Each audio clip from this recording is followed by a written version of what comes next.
Thank you. It's great to be here this morning. I appreciate all the work of those that are responsible for getting people here. And it's exciting to come and share because I think it's real important that we understand that everybody, everywhere is touched somewhere by family members or friends that have addiction problems. It's important for us, then, as believers, to share with them. As we share this morning, first thing I want to mention to you is this. Obviously, attending a conference like this in no way qualifies you to be a professional counselor. On the other hand, it gives you some basic information that hopefully you can utilize to be more effective in understanding and ministering to those that you see that are caught in the web of addiction. Because every one of us have our hang-ups somewhere. And Christ put it this way, he that's without sin casts the first stone. So it's real important that we understand a couple of things about this. One is that we can help the people that are addicted because we're so much like them. That is, I'm not suggesting that all of us are in recovery. I am suggesting that we struggle with the same kind of issues. And we may have different temptations, but we all have temptations. And so we can help them because we're so much like them. I think you will find that out as we go through the day if you're here, and there are a number of people that are here that are not in recovery. But you'll find that you have a lot in common that you can connect with those that are suffering in the web of addiction. The second thing is we can help them because we're learning to overcome. If we keep those two things in mind, usually we can be effective. Let's move then to the first slide. And you see there that there's about 3 or 4 things you want to remember about that. And that is, if you have a person that's suffering with addiction, that's a friend, or that's a loved one, number 1, you did not cause it. Number 2, you cannot control it. We got any people struggling with codependence, you need to remember that. You didn't cause it. You cannot control it. You cannot cure it. The reason we're here today is so that you might make sure that you don't contribute to it. Because through ignorance sometimes we contribute through a lack of knowledge, well-meaning. It's kind of like sometimes a young man that said his girl jumped in the river and he wanted to help her out, but he didn't know where to take hold. Well, sometimes instead of taking hold, there are people that would take a $20 bill and throw it to her. That's what we do sometimes with people that are struggling with addiction. We see them struggling, we see them about to sink, and we think if we help them out by throwing a little money at it, it'll take care of the problem. And it's as futile as throwing $20 bills when a person needs a lifeline. What we hope to do today is to give you some principles that may help you throw a lifeline in that direction. So, as we look at Galatians, the first 10 verses of chapter 6 of Galatians, you'll find several principles. I'm not suggesting that these principles, in fact, are written just to addiction, but every good and perfect gift cometh from above, and it's God's wisdom, and it may be applied to addictions, and I think it speaks very clearly to some addiction problems, just like the 12 steps were not written directly just addressing addiction, but there's certainly principles that must be applied in overcoming addiction. said, if a brother is overtaken in a fault, you which are spiritual, you that are spiritual, go to the brother to restore him, considering yourself, lest you also be tempted. That's what I'm suggesting, is that our responsibility is to go to them in such a way, in the spirit of humility. It's true that at mending nets, we're not there to fix them. But it's also true that there are times in life that we've got to reach out and we've got to do what we can to restore those that are overtaken. Considering ourselves. That's what I meant when I said we can help them because we're so much like them. And then he said, bear you one another's burdens and therefore fulfill the law of God. There is a responsibility in the brotherhood of Christianity to reach out in that manner. But then he makes another statement. He talks about, in that third verse, about, for if a man thinketh he's something when he's nothing, he deceives himself. If you've ever been around anybody in addiction, they often don't think they have the problem they have initially. And all of us tend to, at certain points, think we're something, and in our usage, and really find out we're nothing. But then he said, let a man examine himself. You see, it really begins with self-respect. Let him examine himself, that he might be able to rejoice in himself alone and not in another. You see, what that does, it makes us recognize that we're somebody because God didn't make any junk. That takes us away from, and he clearly states it, so that you don't rejoice comparing yourself with another. Rejoice in himself alone. That is, we must come to grips with the fact that the gospel is a leveling doctrine. The ground is leveled at the foot of the cross. There are no big I's and little U's. God just has one plan. It's a tremendous plan, and he's invited every one of us to be a part of his plan. So in that sense, there are no big I's and little U's. Then he makes another statement, codependence, take note. For each one shall bear his own burden. That is, there must be a responsibility to reach out, to restore. There must be an opportunity to go to that brother. But ultimately, that brother or sister has to bear their own responsibility and their own burden. We cannot carry them. We cannot do it for them.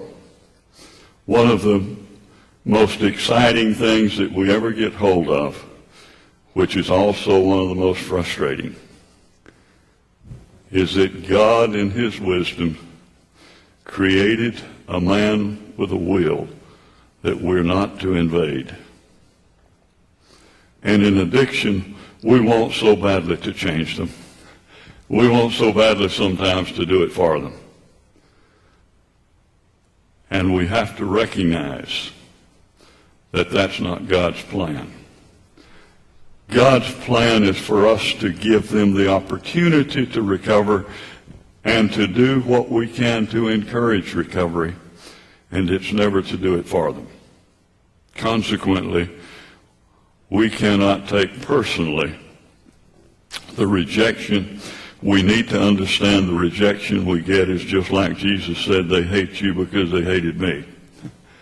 And they hate you because you're trying to take away from that which is precious to them at the moment, even though it's destroying them. Then he goes on to say, be not deceived, God is not mocked. For whatsoever man soweth, that shall he also reap, and that without remedy. He that sows to the flesh shall of the flesh reap corruption. And he that sows to the Spirit shall of the Spirit reap life everlasting. What I think is being established here is it is essential that we overcome our addiction, because whoever we become a servant to, he is our master. And we cannot serve two masters. You see, if addiction is our way of life, then it's our master. And that's not God. It's not that we can't fall into sin, but if sin becomes our way of life, it's like this: if you live like hell, you'll get there. Real important for us to recognize that God did not come to save us in our addiction. He came to save us from our addiction. Don't be deceived. And then he said, let us not be weary in well-doing, for we shall reap if we faint not. What that tells me is that recovery never gets a day off. Recovery never has a day off. Don't get weary in well-doing. Then he said, therefore, let us do good to everyone, especially to them that are of the household of faith. In other words, give these principles to everybody, but feel a special concern for a brother that's struggling. We have a responsibility to them, to do what we can to restore them. And so it was for that reason that I wanted to share with you today some of the basics of addiction that may help us understand it better, so that we may not contribute to it, or we may not so divorce ourselves from that person that we just turn them over to the professional counselor and feel like we have no part of that recovery. There are some contributions that we can make and support that we can make. We can attend family counseling if it's a part of the family members. We need not to divorce ourselves from them, nor go to the other extreme of trying to heal it for them. And sometimes Christians make errors either way, attempting to do it for them or cutting off completely from them and having nothing to do with them under the guise of what we call tough love, instead of taking our responsibility of brotherhood and be willing to play a supporting role in the recovery. I'm not suggesting they don't need professional counseling. Often they do. I am suggesting that when you turn them over to a professional counselor, stay involved in their life and be a part of their support team. Okay, one of the questions you have to ask is this, and all of us tend to ask it, I think, in Christian circles more than anywhere else, and that is, are addictions controllable? Is it a choice or is it a disease? And there's a lot of people that take either side today. So I'll ask you, as an audience, is it a choice or is it a disease? I heard choice. Did anybody say choice? I heard disease. Did anybody say disease? Okay. Let's ask a third question. Is it an either or is it both and? Both and. It's not an either or. And too often we go to one extreme or the other. And I think it's important that we recognize that there has to be something with your thinking, but there also is something physiological that sometimes kicks in and contributes to the condition in most of the addictions. So it's real important for us to recognize that we don't have to take the choice of either or.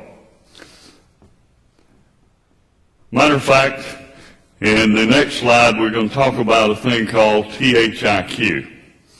And the THIQ is a factor called tetrahydrocanabinol. isoquinoline. So you understand why they call it THIQ. It refers, in fact, to a substance that's found in the brain cell of an alcoholic. They have done some of the same research with social drinkers or people that were abstainers and didn't find the substance. Lady discovered it quite by accident. She was doing research on cancer. And as she did research on cancer, she had to have warm brain cells, so she went down to Skid Row, where somebody would die often, and began to do research on these winos. And she would keep finding this substance in her brain cell. Now, it's a substance, as I understand, is also contained in heroin, or produced by heroin. And she asked, where are these people getting heroin? The answer to that was, they aren't. So she knew she was on to something. And being on to something, she did further research. They began to inject it in the brain of rats. Rats at that time that would not drink alcohol at all would now drink alcohol in preference to water. They would drink alcohol in spite of electric shock. They would drink alcohol even to the point that the shock was turned up to the point of death often. And what that suggests is this, that the alcoholic is consumed by it because it does something to him that it doesn't do to others. It produces an interaction that doesn't give others the same thrill, and consequently we cannot understand each other very well. For example, the alcoholic will look at the social drinker, and the social drinker looks at the alcoholic, and they're kind of like the two cross-eyed boys that run together. One of them got up and said, why don't you look where you're going? The other got up and said, why don't you go where you're looking? We typically cannot understand each other. First of all, the social drinker will look at the alcoholic and they'll say, what can that fool, why is he, an intelligent human being who just becomes a fool once he starts using and drinks to the point of total silliness? How could anybody be that ridiculous? And the alcoholic looks at the social drinker and he says, how could anybody just get going? And when it gets to be fun, cut it off. To them, that's the equivalent of engaging in birth control right before ejaculation. It's not that it can't be stopped at that point. It's at that point who wants to. I mean, at that point, what's one more kid? You can feed the whole county at that point. And so the alcoholic consequently doesn't understand the social drinker, and the social drinker doesn't understand the alcoholic. So we want to take some time to explain both addiction and alcoholism from a choice standpoint and from a physiological standpoint. Okay? Let's move to the next slide. One writer put it this way. I first met her in high school. She was older than I and attractive. It was almost always a joy to take her to a party in those days. She was almost always the center of attention. As time passed, we began spending more and more time with each other. Finally, she moved in with me. It was heartbreaking for my parents. They said no good could come of our relationship, but it made me feel so grown up just to be with her. I kept seeing her and enjoying her. And after she moved in, I kept justifying it based on the fact it was legal. But as we began spending more and more time together, things began to change. She began to delight in making me look foolish in front of our friends. But still, I couldn't give her up. As time passed further, I found out that though I was faithful to her, she wasn't faithful to me. What's more, I didn't care, as long as she was there for me when I needed her, and she always was. My relationship with her caused me to begin to lose a lot of self-respect, but old habits are hard to break. We kept staying together, and the longer we stayed together, the more depressed I became. I finally told her I was leaving her for good. Took a lot of guts, but I left. I still see her around now and then. She's as beautiful as when we met. I still miss her once in a while. But by the grace of God, I'll never take up with her again. Perhaps you understand who I'm talking about. In my case, her name is alcohol. Her name is alcohol. When I read that, it so described my life. And for those of you that have suffered for some kind of addiction, it kind of probably describes your life as well. Really important for us to understand the relationship.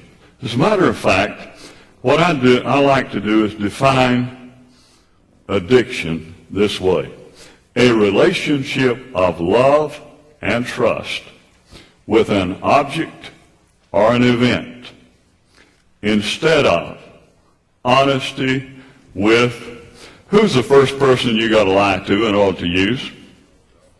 You got to lie to yourself. Mm-hmm. You got to do two things to ever use. You got to tell yourself a lie and get stupid enough to believe it. And most of us get pretty good at that. Matter of fact, we get real bitter when somebody lies to us as alcoholics. Is that right? Who's ever lied to you more than you have? I'll ask all of you, whether you're alcoholic or not, whether you're a recovering person, whether you ever touched a drop. Who's ever lied to you as much as you have? Well, tomorrow, I'm going on this diet. I'll guarantee you next week I ain't going to be doing this. So, the first person we get dishonest with is ourselves. Once we've become dishonest with ourselves, we become dishonest with our partner. We become dishonest with our family, with our true friends. Now, I'm not talking about me too buddies. Me too buddies. I'm going to go get high. Yeah, me too. I'm talking about true friends. I'm talking about those who want what is best for your life. Okay? And ultimately, God, because our spirituality at some point begins to become guilt and depression. And if you can understand addiction in the basis of relationship, you understand the paradigm from which becomes evident in the life of the user. It's kind of like we're over here, and standing between us and that thing that we're addicted to is our real self, who is saying to us, that stuff's messing your life up. But we're ignoring that message and treating it like it's our best friend or our lover. You even hear people say that, do you not? Oh, well, no, I don't have a date this weekend. Me and Miss Mary Jane, we're going to smoke it up. Me and Bud, we taking on the town tonight. I got a date, some of the ladies got a date with Jose Cuervo for the weekend. We say it in jest, but in fact, it becomes characteristic of what's really happening in our life. It becomes a substitute for all of those things. And those that in fact are discouraging it, our partner often, our parents are saying, man, you don't want to get involved in that, it's going to kill you. And we're acting as if they're standing between us and our best friend or our lover. Now, what happens if somebody's stupid enough to stand between you and your best friend? Not going to get too far, right? We will do one of two things. If it's our parents and we have respect for them, instead of trying to walk right through them and tell them it's none of their business, we will try to get around or get over on them to get to our best friend. However it is we can get to our best friend, we'll deceive anybody to get there. We'll go over, under, around, or through to get to what we're considering our best friend. Does that sound right? So let me ask you this.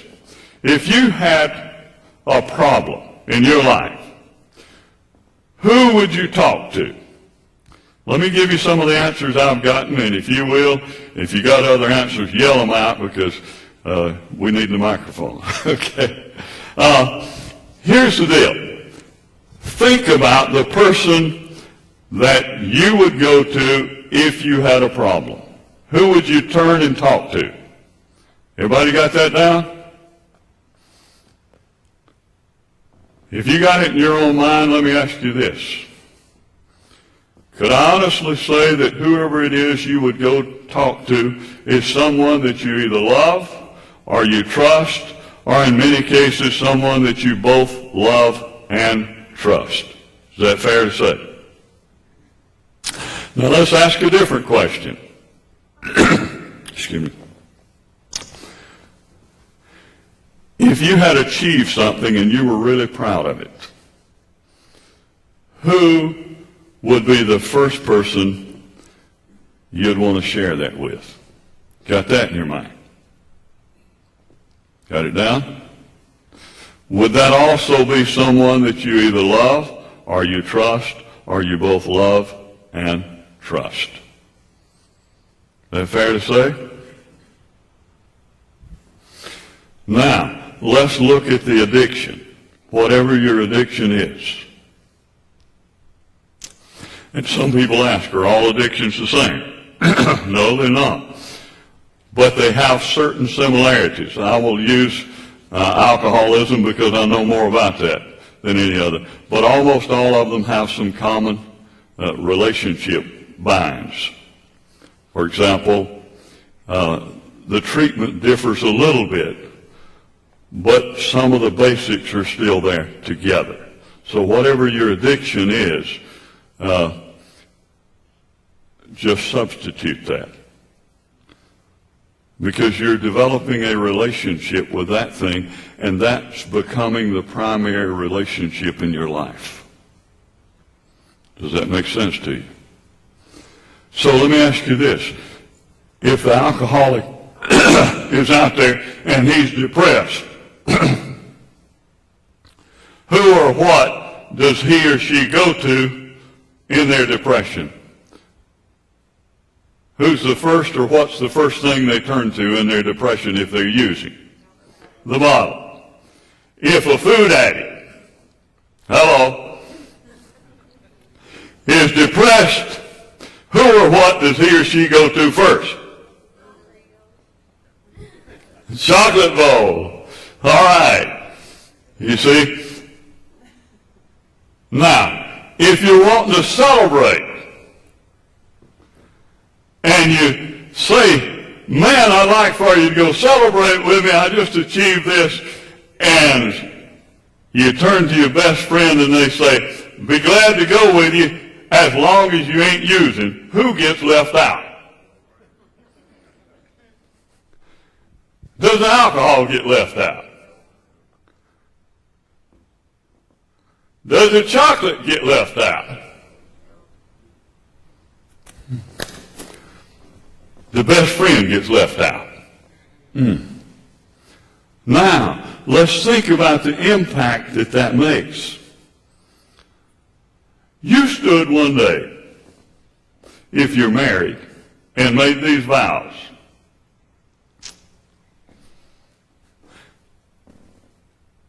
Forsaking all others, I will keep myself unto thee only, so long as the both of us shall live.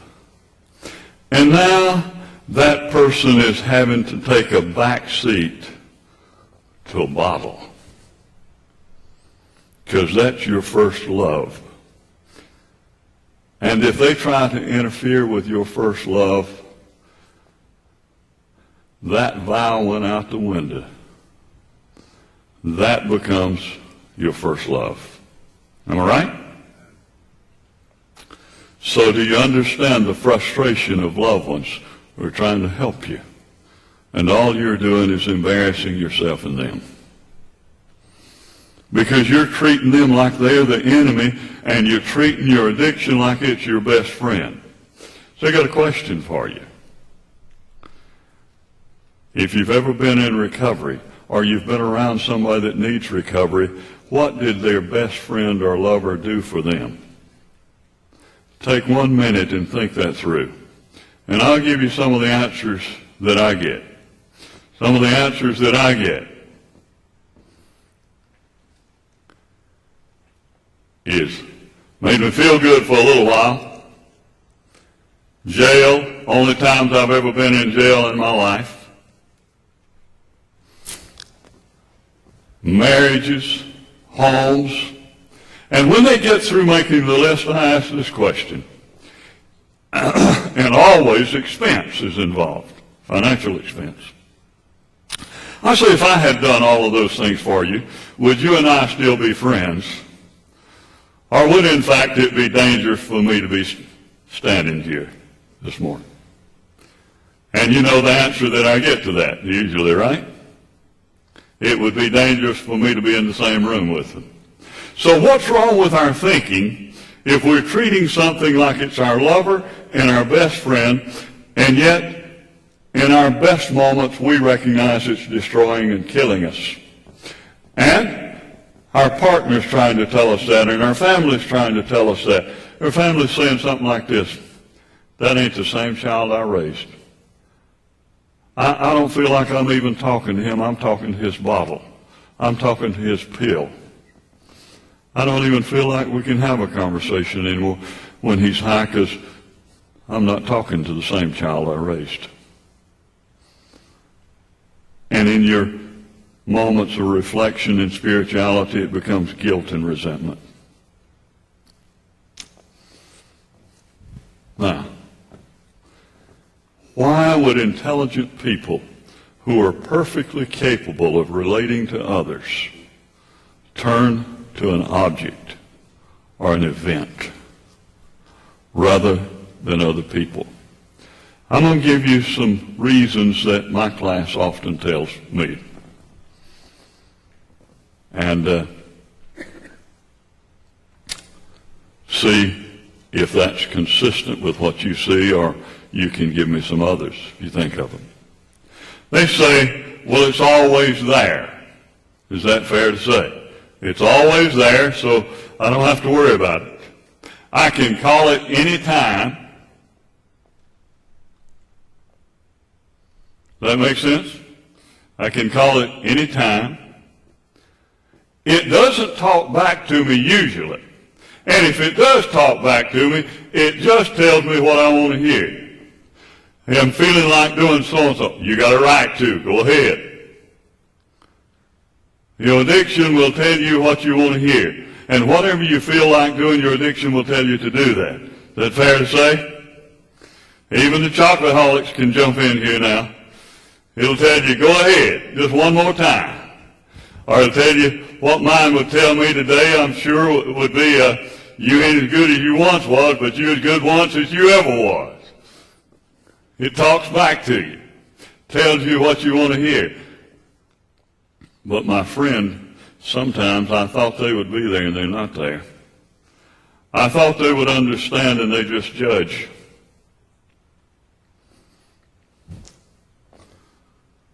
And so I turn to that. There's also a bigger reason that I think we go in that direction. And that reason is this. How many of you have ever experienced rejection? Rest of you are liars.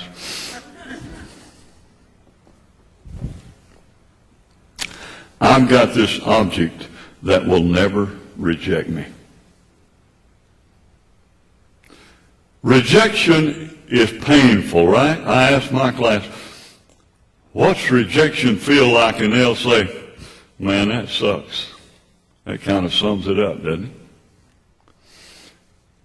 Now, when we get rejection, we have to walk through the pain of rejection without turning to our substitute. Because we have to recognize this about pain. Pain will either transform you or you will transmit it. Hurting people hurt people. Hurting people hurt people. Pain will either transform you or you will transmit it. You see, they have to walk through the pain of recovery, and recovery is often painful. I'll have them say to me, Doc, this ain't easy. And my reply to that is, do you like what easy brought? Any irresponsible easy brings hard with it. You see, their attitude is, I ain't bothering nobody but me.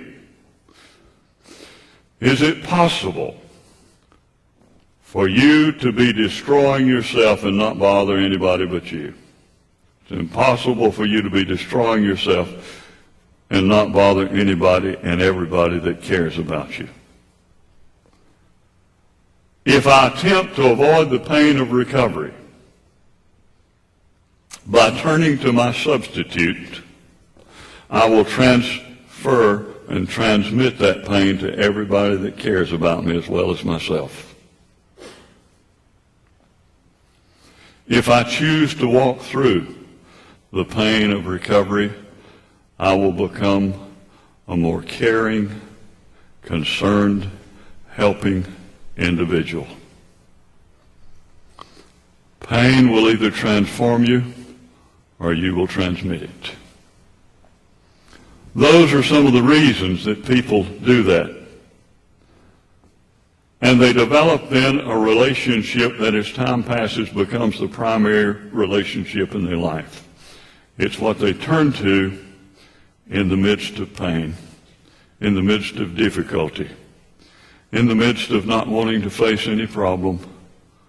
We can always escape it.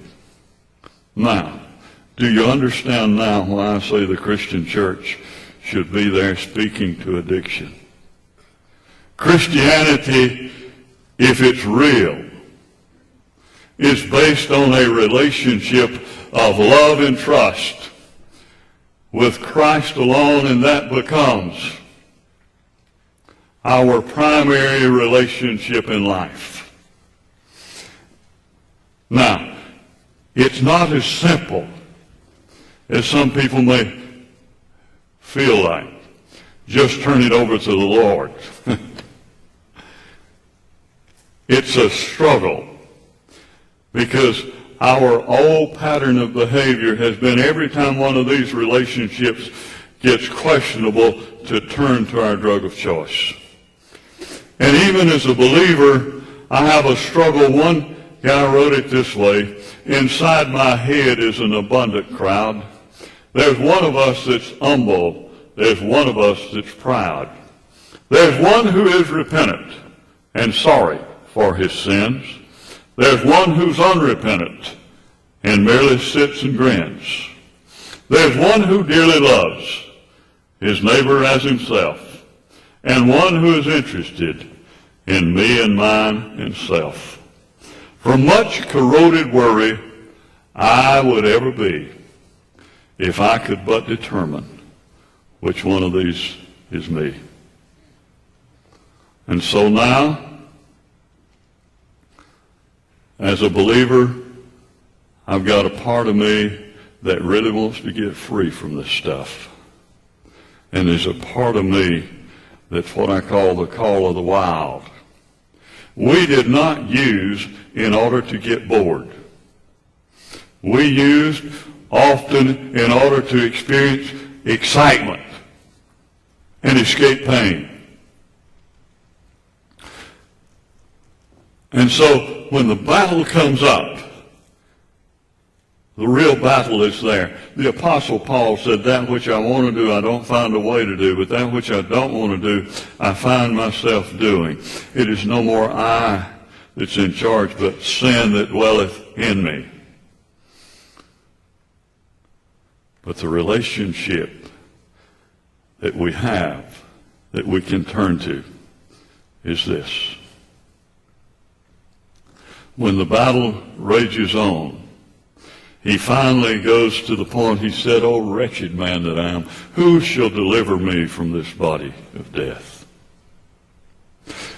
I thank God through Jesus Christ, because what the law could not do, and that it was weak through the flesh, God sending his own Son in the likeness of sinful flesh and for sin, condemned sin in the flesh, that the righteousness of the law might be fulfilled in us who walk not after the flesh, but after the Spirit. And what he's saying is this. Here's what the believer has that the unbeliever doesn't have. And I can tell you that in training, I've discovered this, that training in addictions and understanding it helps you help people more, and has expanded my ability to help people. But I can honestly say this. I have state, national, international certification, and in all the studying I've done, I've never found anything in the textbook that would give me the determination and desire and strength to overcome the battle I have without Jesus.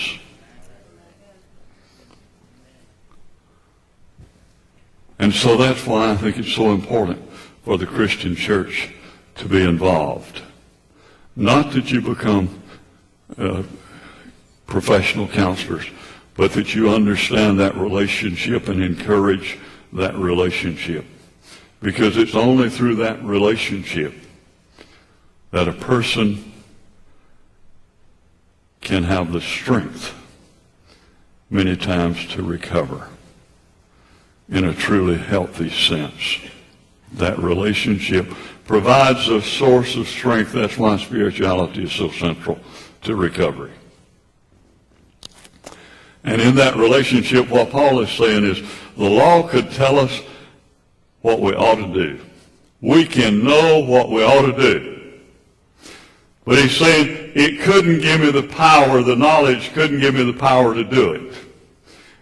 But in Christ, I can not only know what I ought to do, I can find the strength to do it. Amen? And it's real important for us to recognize that source of strength, that primary relationship is so central to recovery. One guy said, it's like I got two dogs inside me fighting. I say, which one wins? He said, the one I say sick him to.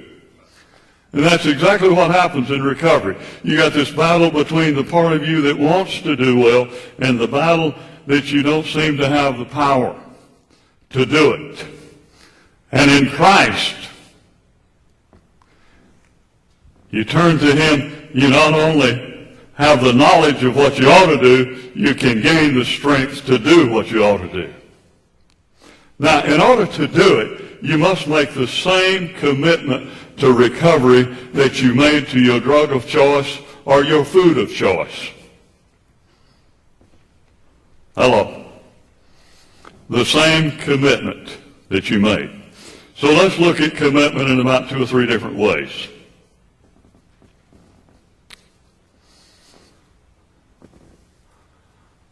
Let's look at commitment in terms of time. Did it ever get too late for you to go get what you wanted to eat or drink? I didn't mind getting a bootlegger out of bed at midnight. Didn't bother me none. He shouldn't have been in business if he didn't want my money. All right? Did it ever get too expensive that you wouldn't buy it? You didn't buy it one place, you'd go get it another. Am I right? So if I need treatment, I cannot use the excuse that it's too expensive. You see, depending on how allergic I am and how deep my commitment has been, may determine what level of treatment I need. And the level of treatment I need, I have to make the commitment that I'll pay the expense, because it will not cost me more than my addiction cost me.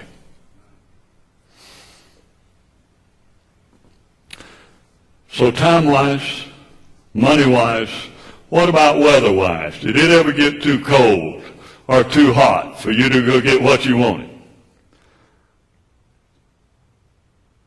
How many of you have tracked through snow just to get what you wanted? I have forded the river in an automobile in spitting snow because of a drink of liquor.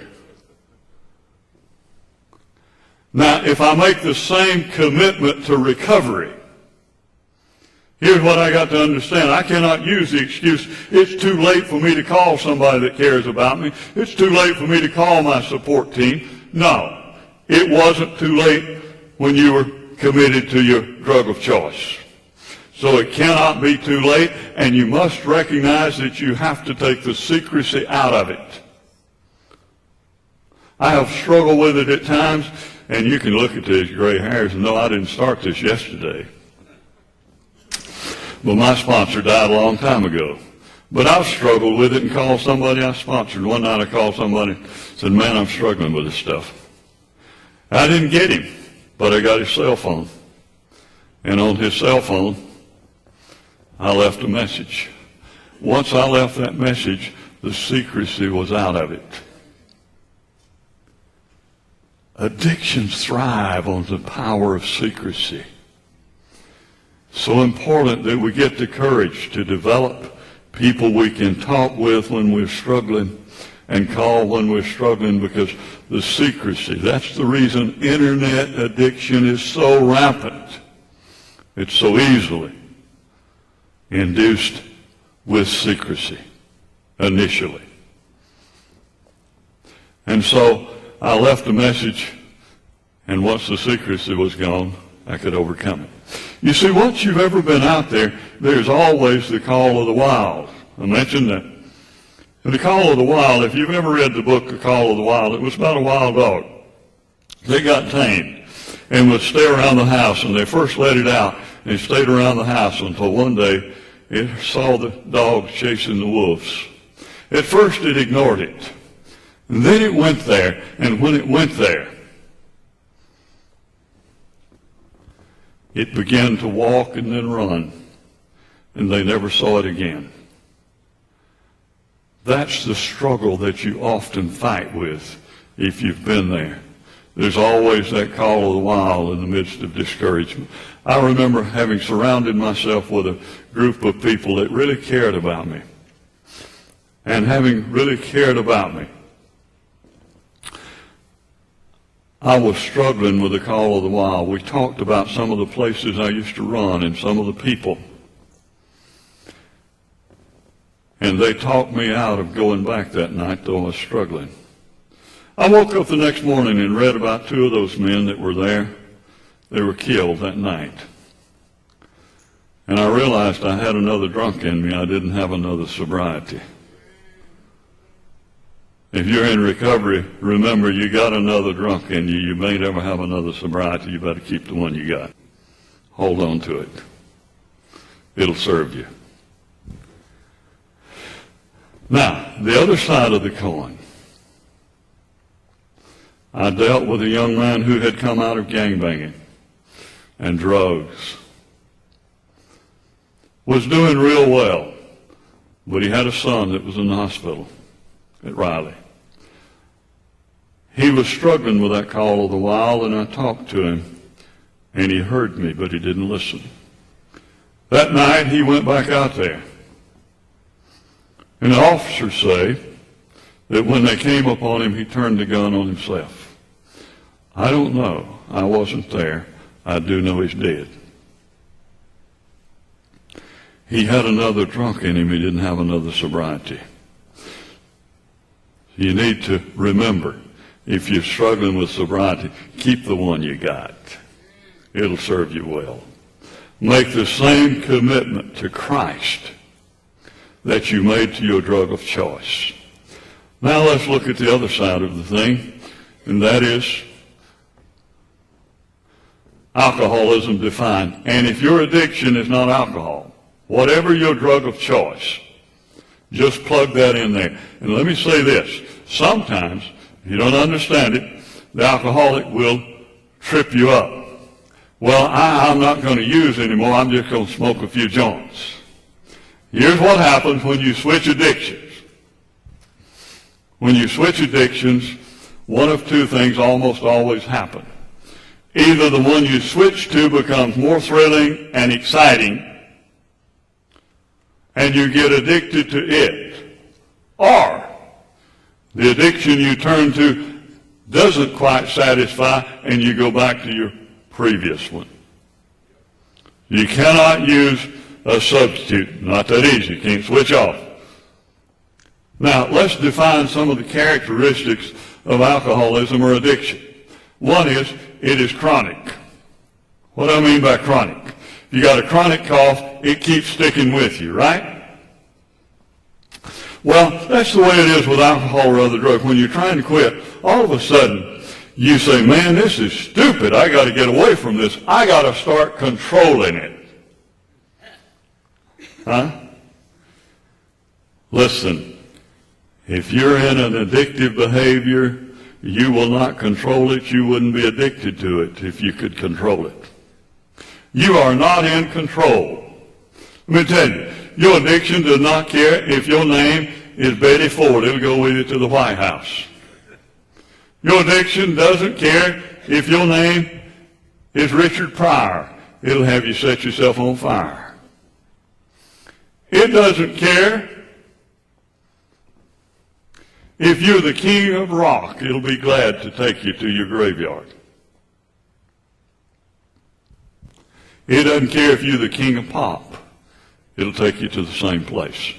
When you get on the road to addiction, you cannot say where you're going. You are going where that road takes you.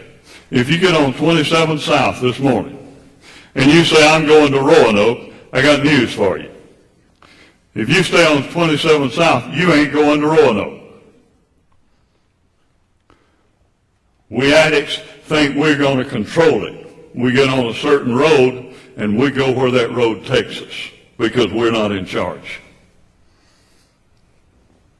So don't ever think you can get back and learn how to control it. It's chronic. It just keeps, you think you got control over it, then you're right back in the same spot. It's progressive. It never stays where it starts. Now, one of the things I often ask people that are struggling with this is this. What are the things that you did that when you first started, you said you would never do?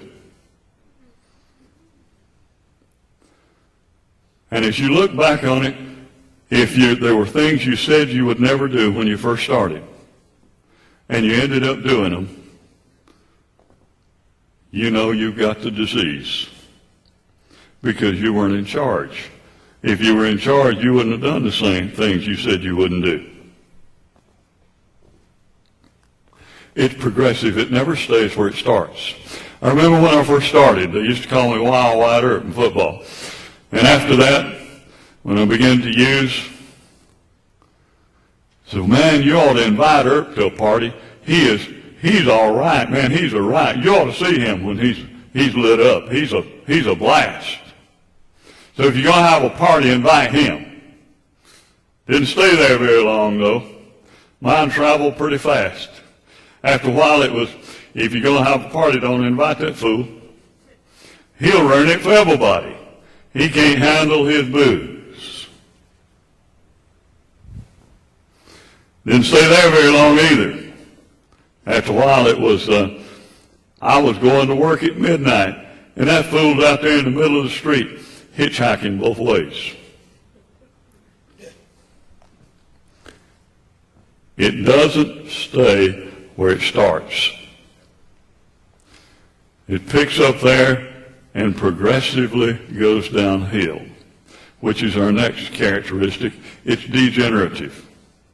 Degenerative in what ways? We degenerate in almost every area of our life. What does it do to your mental capacity? If anybody's ever been around somebody that's dealing with a hangover, they're not quite as sharp that day, are they?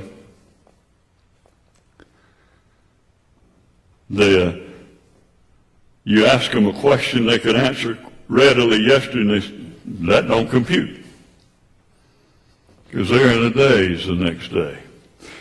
What does it do to you socially? First of all, you might be a social butterfly, but after a while, nobody wants to fly around you.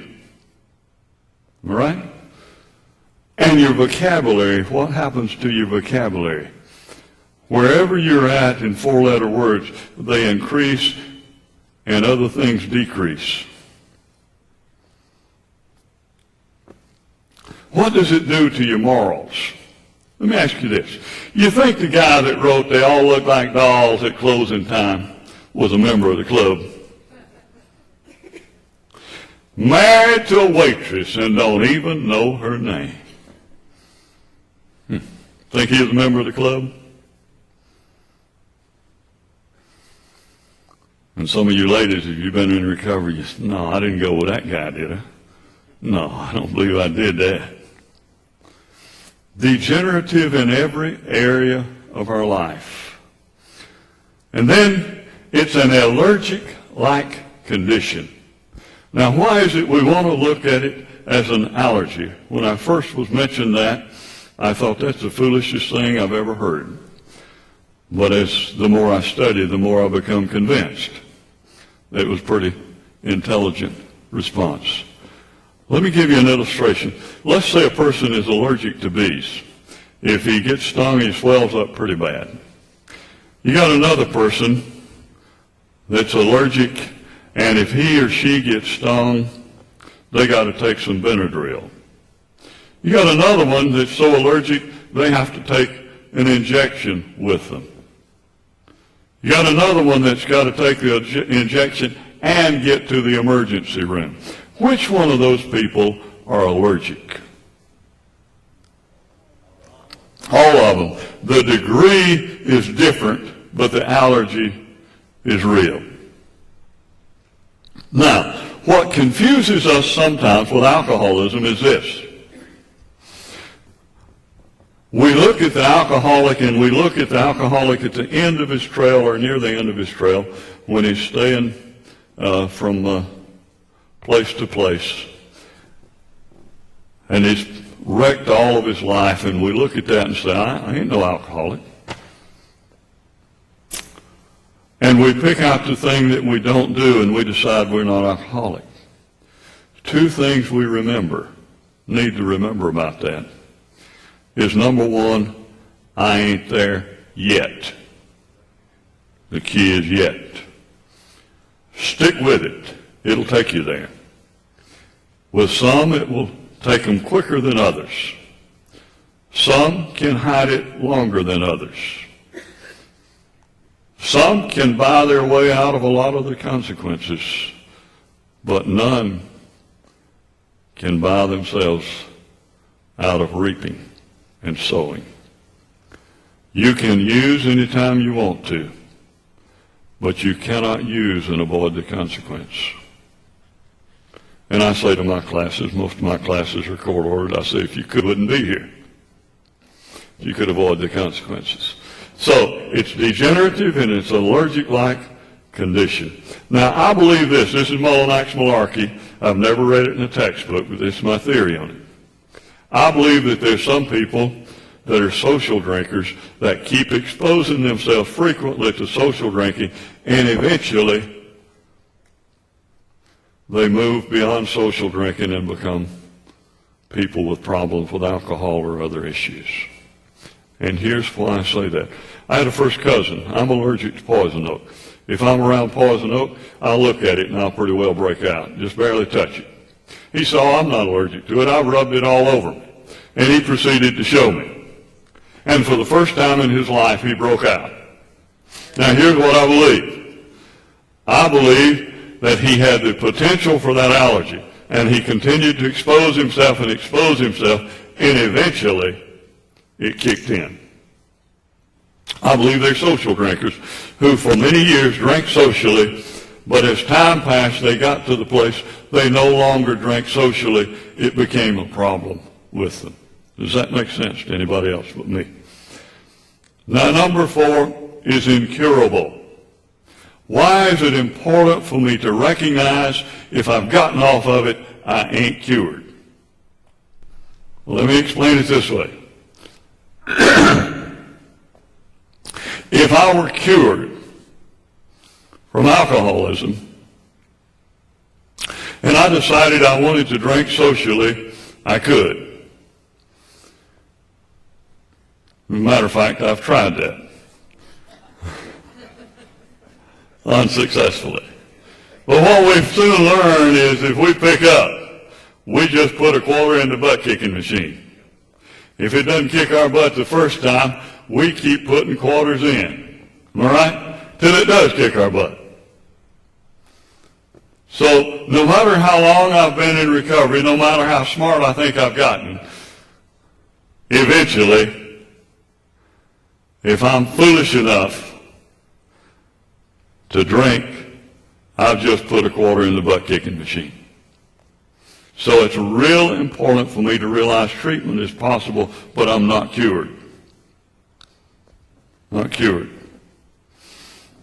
And it's characterized by abuse of alcohol or whatever your addiction is and other similar things that you use in that capacity. So, you see, the important thing is to realize that even if it's a disease, it doesn't mean that no choice is involved. Even AA will talk to you about stinking thinking. It means that I must recognize that I cannot, that I'm allergic to it and cannot use it. And so, while I'm not responsible necessarily for having the disease, I am responsible for treatment. Let me illustrate it this way. Is a person responsible for having diabetes? Not usually. There's usually a lot of other things that went into that, right? That was not necessarily choices. If they recognize they're diabetic and they eat a jar full of cookies and run into your child on the highway, are they responsible? Absolutely. They are responsible because they're not responsible for having diabetes. They're responsible for not following through with a prescribed diet. The same thing is true in the field of addiction. I may not be responsible for the fact that when I drink too much, and that if I use, I will also abuse and misuse. But I am responsible for treatment. And I know I'm responsible to follow the prescribed diet, and the prescribed diet for me is abstinence. I must abstain from it. If I follow my prescribed diet, I'm okay. If not, that doesn't take away my responsibility. Even if I was out of my mind when I did it, I was not out of my mind when I took the first drink. Okay, so recognizing it as a disease in no way takes away individual responsibility. And I think that's why we as Christians sometimes have a difficult time accepting it as a disease. That we think recognizing it as a disease takes away personal responsibility. It doesn't. It just means that we respond to it differently than others, and we have to follow the prescribed diet. Okay? So, we'll move on then.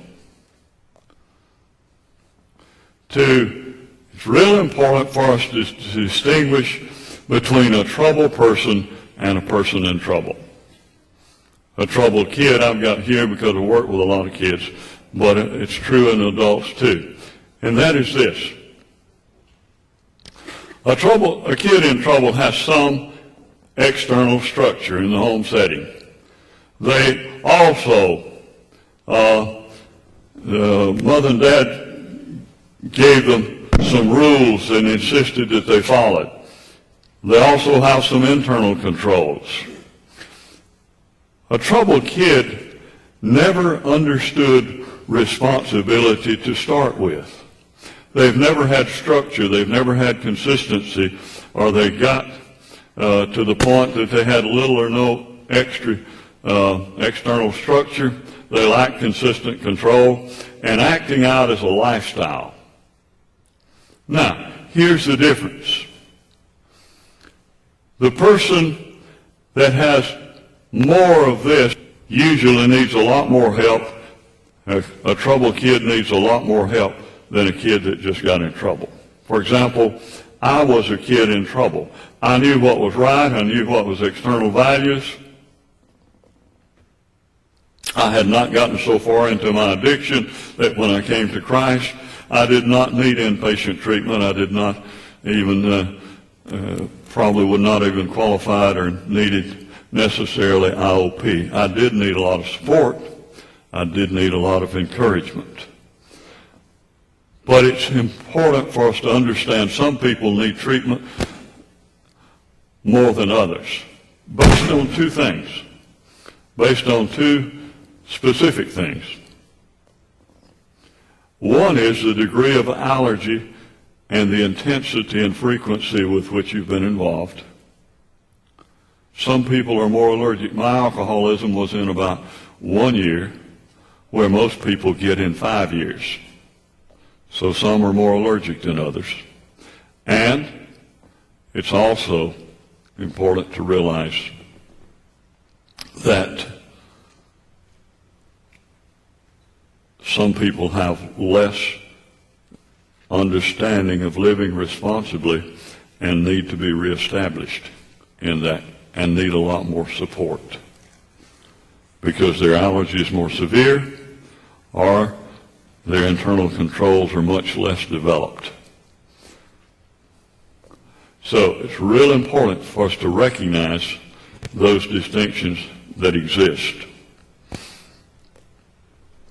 For example, one of the people that I deal with, one of the classes that I have, and if I explain to you who I normally work with, you'll probably understand why I appreciate so much you being here voluntarily on a Saturday morning. I do 3 classes of people at St. Joe Hospital who are admitted for detoxification. I do 3 group homes of adolescent male sexual perpetrators. I do 3 groups of habitual traffic offenders, those that have more than one DWI within the last 5 years. I do a group home of young ladies that are court-ordered into placement. And I do 3 groups of batterers, mostly domestic batterers. Well, I have some troubled men and some men in trouble. Let me give you an example of the troubled man. The troubled man came into our group one time, and he's under a restraining order, and his girlfriend's out there messing with his brand new automobile trying to destroy the paint job. And I say, why don't you go get a restraining order? He says, a restraining order, every time I go down to court, they send me across the street, 417 South Calhoun. I say, get a restraining order. They don't like me. I say, they don't have to like you. They got to give it to you. Well, the whole class was against me because they'll tell you in battery that the law is always on the woman's side, unless you're teaching a woman's class, and then it's all on the man's side. Now, when I got to that point, I convinced him this way. I said, okay,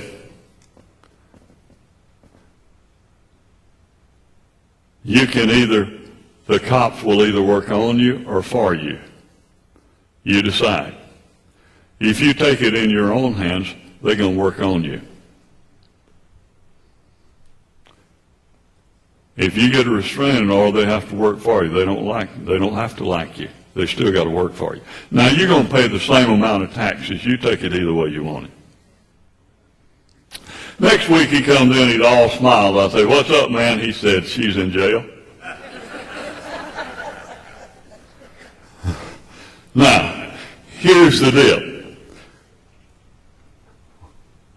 I'm not suggesting that he didn't know that it was wrong to go out there and take it in his own hands. I am suggesting he didn't know how to do it the responsible way. That's why a troubled kid needs more support than a kid in trouble. I'm not suggesting that they don't know what they're doing is wrong. They'll say, "Oh, Doc, the guy never knowed no better." I say, did he know to run when the law come? Rest my case. If he didn't know what he was doing was wrong, he didn't know to run when the law came. Okay? So I'm not suggesting they didn't know any better. They knew what they were doing was wrong, but they did not necessarily know how to do it responsibly. And so they need a lot more structure in learning responsible living. And many times kids have gotten so far away from responsible living and so adjusted and so allergic that they need further treatment. It's real important that we recognize those things. Now we'll move to a critical part that deals with and helps us understand, I think, some of the ways that the stuff works. And that is, you see the top there, actions. Under the actions are the thoughts and feelings. Under the thoughts and feelings are the beliefs and attitudes. Now, how many of you understand something about the Titanic? Anybody? Yeah, most of you seen that movie, right? My kids think I was there. They think I should teach ancient history from experience. Well, here's the deal. Was it the ice sticking up out of the water that sunk the Titanic? No. It was rather all the drudge underneath. All right? Now, the behavior is usually what gets a kid in trouble. Nobody gets in trouble for using drugs for what they were thinking or what they believed or what they felt. They get in trouble for the behavior. And look at society. We tend to ignore all of those things because the one thing we can focus on is behavior. So when they get into that behavior, we put the pressure on them. Putting pressure on the behavior, that's just the tip of the iceberg. So you push the tip of the iceberg back down underwater. And as long as the pressure is on, they can maintain. What happens when you take the pressure off? Bob's right back up. That's the problem when we only attack this thing through the behavior. The pressure comes, they change for a little while. As soon as the pressure's off, it resurfaces. You see, I think this relates to the first and greatest commandment. When Jesus was asked what's the first and greatest commandment, he said, love God with your heart, soul, mind, and strength. And the second is likened to it, love your neighbor as yourself. We cannot just treat this with the behavior. That which produces the behavior are the thoughts and the feelings underneath and the beliefs. There's also certain basic needs that we're attempting to meet with our use. And as we were looking with the certain basic needs that we're trying, almost all behavior is driven by a need to live, a need for love, a need to learn, and a need to be somebody, to be significant. Let's see if that's true in this class. Why are you here this morning? Anybody here to learn? Anybody here because you love somebody and you want to reach out to them? Okay? Anybody here because you want a more full life? Anybody here because you want to be more significant in your impact?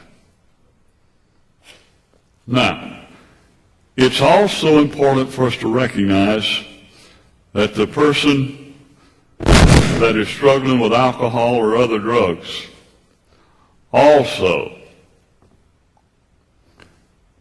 is attempting to meet one or more of these needs. Okay? It's just that he's attempting to meet it in an irresponsible way and it doesn't satisfy. Many times, for example, a person will say, I'm 10 foot tall and bulletproof. What's he saying? He's saying, when I'm using, I'm somebody. All right?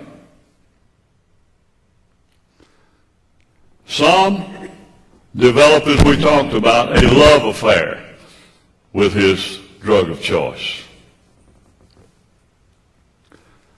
And so they develop the love affair. They do it to meet the emptiness that comes in their life. You see, I believe there is a God hole in all of us.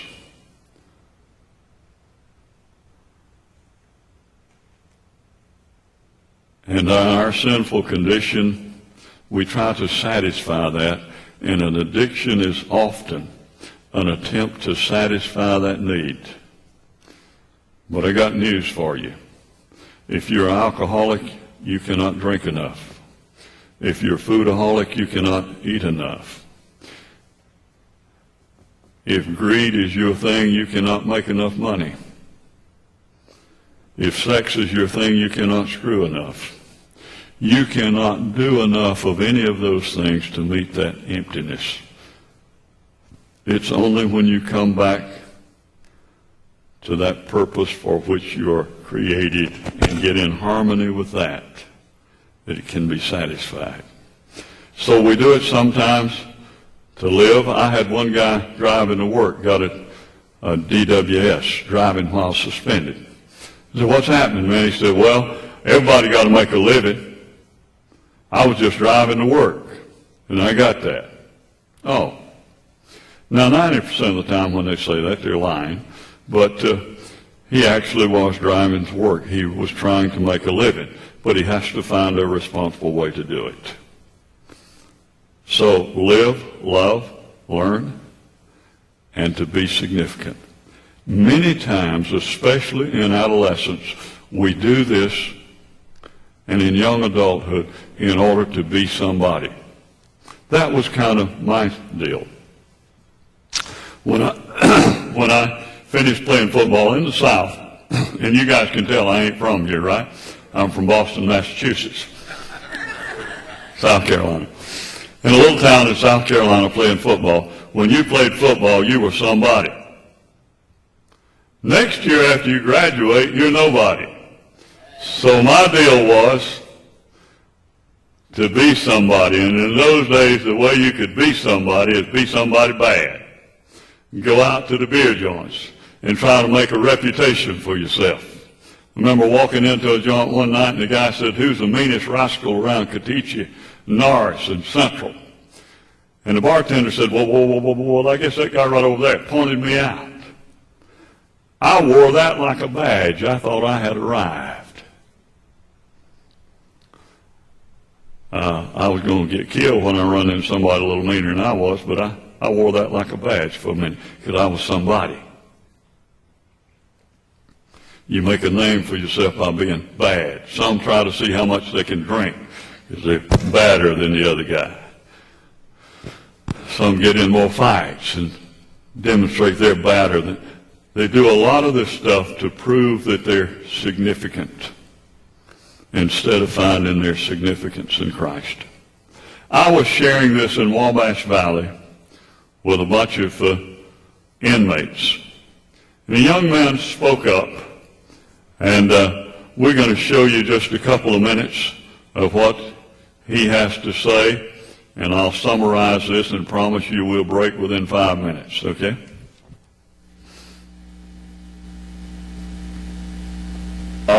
Maurice, if you were going to share with us, suggested that kind of ring your bell too? Be somebody when you're out there? Yes, I can identify with that. Me being Miss Basketball in 1993, you know, and I was the center of attention, you know, all the attention was on me, and, you know, I was in the limelight, and I liked it that. So when I got out of high school, you know, I still wanted to be in that limelight. And, you know, I just chose the wrong path to go down, you know, to hold on to that limelight that I was getting, that attention that I was getting.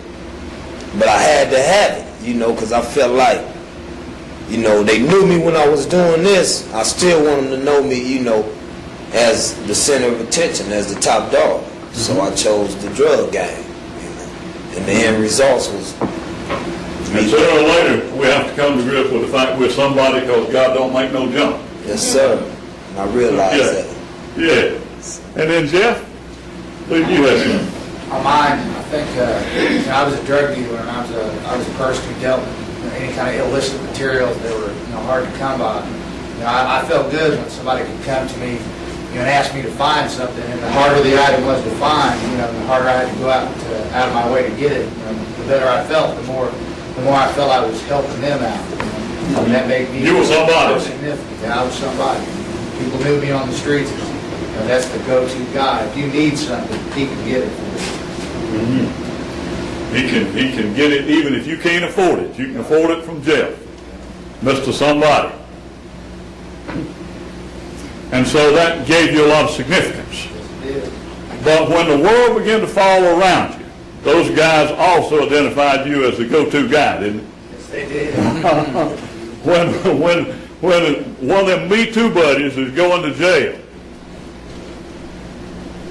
unless he can identify his supply, you found out you were real significant. Huh? Everybody wanted to know. Okay, so a lot of the stuff that we did out there was in order to be somebody. And what we find is that a lot of times we got ourselves into trouble trying to meet a need, but not understanding a legitimate way or not following a legitimate way to meet that need. Okay, the young man always in prison, when you get these things, you check them out. I checked out his story. He was Mr. Basketball in 1993, and that's when the state just had one, all classes played into one. You just had one for the whole state. And Kojak Fuller was Mr. Basketball in 1993. It's interesting, I followed him through the years because he really took the classes seriously, began to tutor other kids or other inmates at that time. He's out now, and he's working in Anderson. He works with a ministry called Man for Men. He also works with the kids program in basketball. And with that kids program in basketball, he shares with them. You see what he's doing? He's found his significance in Christ. He's making his significance in a constructive way. So he's still attempting to meet the need, but he's doing it in a constructive way. One of the things that people have to do is find a constructive way to be significant, because we often find our significance in a destructive way. All you got to do to be significant in a destructive way is to be bad. But to be significant in a constructive way, you got to take on some responsibility. But you'll find that it's fulfilling. I called him one night and I said, Kojak, what's up? He said, well, we had the kids down there skating in the Spirit. And I said, tell me about it. He said, well, our church rented the skating ring and said we put on all Christian music, so we had them skating in the Spirit. So he's found a significant way. He's going to come and share at Ward School this year in the alternative school. He's coming up to share the last of this month. He was going to be with us this morning, but his son is playing basketball and being recruited at Minnesota, and he's spending the weekend at Minnesota with his son this weekend. He's found a constructive way to be somebody. Now, I want you to go get juiced up, get plenty of coffee so we can be a little more lively next time. Wake me up if you can. And then remember to come on down front, because if we can get these first few pews filled up, Buckner will be pleased. Thank you.